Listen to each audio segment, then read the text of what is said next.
Kenneth. So Bleacher Report came out with an article that kind of caught my eye this morning. 2024 NFL Draft. 10 predictions with under a month to go because, fellas, we are under a month away from the NFL Draft. Okay. Are you ready for downtown Detroit? No. Yes! I don't think downtown Detroit is ready. Arizona Cardinals will trade their 4th pick, moving them up in the market for one of the quarterbacks or maybe even Marvin Harrison Jr. I think if Minnesota's really giving you pick 11 and pick 23 to move up, and you're Arizona, you've reinvested in Kyler, the question becomes, is Marvin Harrison worth turning down 11 and 23? Now, look, if Marvin Harrison and Rico, I know you love him, if he's that dude, if he's going to be Justin Jefferson, my answer is no. It's not worth moving out of that spot. I think they would end up doing it. That's a great haul if you can get 2 first-round picks and still get, essentially, because you're not in the QB market, right, a top 10 player at 11. See, I think that I like Marvin, but I think you can get the same out of Neighbors. I think you can get the same out of Odunze. So, yeah, you're going to gamble a little bit, but this is a team that needs a lot of help. And if you can give me 2 first-round picks, yeah, I would make that deal in a heartbeat if I was Arizona. They have J.J. McCarthy's landing spot. Where do you guys think it is? And I'll tell you afterwards. I mean, Minnesota. I just got done with that soliloquy. I guess I can't pivot off of it. So Minnesota. I'm thinking Denver. Congratulations, Michael. It is Minnesota. They have him because Minnesota has all the smoke around needing a quarterback. Sam Darnold is not the answer. The Falcons. See, but hold on, Kenny.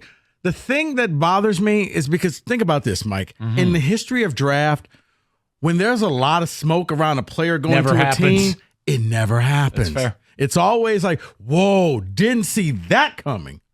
So that's why I say maybe he ends up in Denver because Denver just says, we're not going to play these little silly games. If he's there at 12, we'll take him at 12. The first defensive player will come off the board at number 8 to the Falcons. Dallas Turner.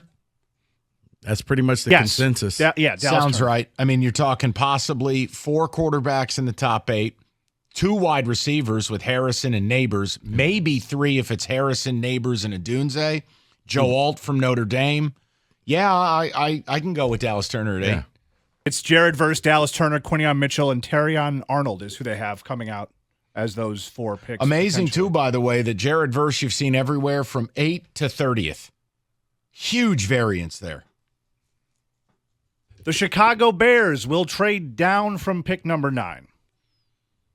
I'm going to disagree with that. Look, they get Caleb, and at number 9, I think your job is to get either Harrison, Neighbors, or Odunze. Now, if they're not there, doesn't Brock Bowers make a ton of sense for the Bears? Don't you give your quarterback a weapon? It does, unless all of this we're moving up to get a QB at 4 doesn't pan out. And now, okay, if you're Minnesota, all right, well, I only got to move up 9, and I just move up 2 spots. I'll give you these 2 picks. If you're Chicago, you could still get Bowers at 11, and you pick up an extra pick for your young QB. And so you can get no lineman. Their reasoning is if 4 quarterbacks and offense go really early in the draft, which we think it'll push more premier players a little bit further back, which will allow Chicago to do that. You brought up Brock Bowers. This is a guy they're saying will fall to the back half of the first round. Why? Why is Brock Bowers the guy getting slandered right now? I understand he had the rubber band surgery on the ankle. He came back to play. This isn't a knee. He didn't break his spine. There's no off-field issues. Why is the shine off of Bowers, Kenny? What are we missing? You're the Georgia insider. I don't know why the shine's coming off. I think he's a top 10 pick. That's not just me being biased. He might be at number 10 or number 9, but he is a top 10 pick in my eyes. They're saying a lot of defense will be drafted after the quarterback and potential wide receiver frenzy. And I think that for multiple reasons. One, for every guy that you see gets artificially inflated, somebody has to fall. It's random. It doesn't make any sense. And that they're going to look at Brock Bowers as a luxury position, something not necessarily needed. So if you're in the top half of the draft, you need somebody who can come out there and help you win.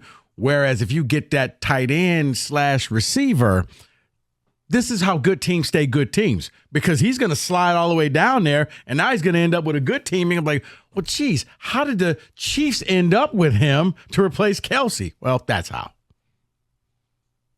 Here's a spicy one potentially. Bo Nix won't be a first-round pick. I got a hard time believing it because I don't see how a team like Denver or Vegas or the Giants walks out of this draft without a QB. Let's say JJ does go ahead of the Giants. Now the Giants have no quarterback to take. Bo Nix and the Broncos has become a thing. Bo Nix, if he were there in the late first, does he become a trade-up candidate for a team like the Giants? I'll say he goes in the first round. I think he goes in the first round because it makes sense that he could slide to the second round. Because after the first three teams take their quarterbacks, you now know Chicago's not going to take one. Washington, like all these other teams aren't taking one. Carolina's not taking a QB. So in theory, the Giants could take a quarterback in the second round, but if you take him in the second round, you lose a year of control. So I do think that somebody's going to trade up just to get that fifth year, just in case he's all that. He becomes like Lamar, where you got him late in the draft, but he's really good. No running backs will be selected in the top 50. I'm going to say it on principle. I agree. But it's also a lousy class of running backs. It is. Who is the best back? That's great. That's good. There's nothing I care about in this group at all. I think these are all third and fourth round picks. Their logic is a lot of teams around the league have filled their running back needs through free agency and in the offseason, so running backs are not becoming as important in this league as they once were.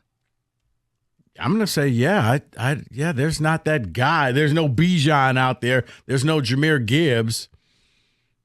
Yeah, I think that's correct. They'll probably go in the third, fourth round. Well, Rico, you can hang out with Michael Penix Jr. because apparently he's going to be a Los Angeles Ram.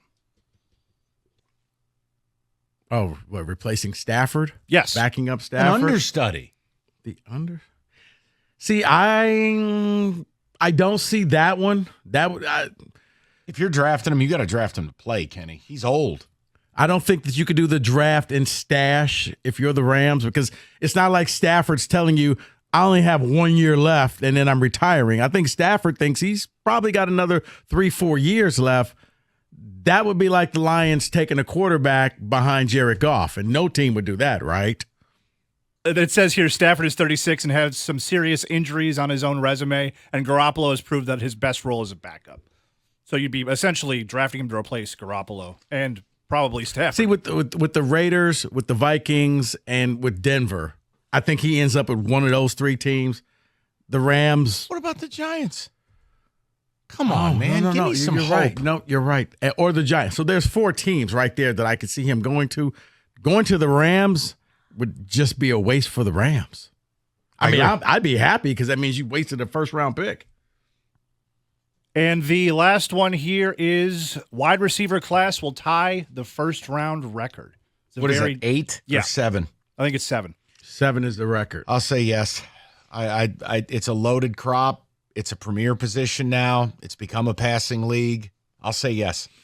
I think it's going to boil down to what happens with Ayuk in San Francisco. If he leaves, then I think they break it because the final 2 picks could be wide receivers with San Francisco and Kansas City. And that is in football today.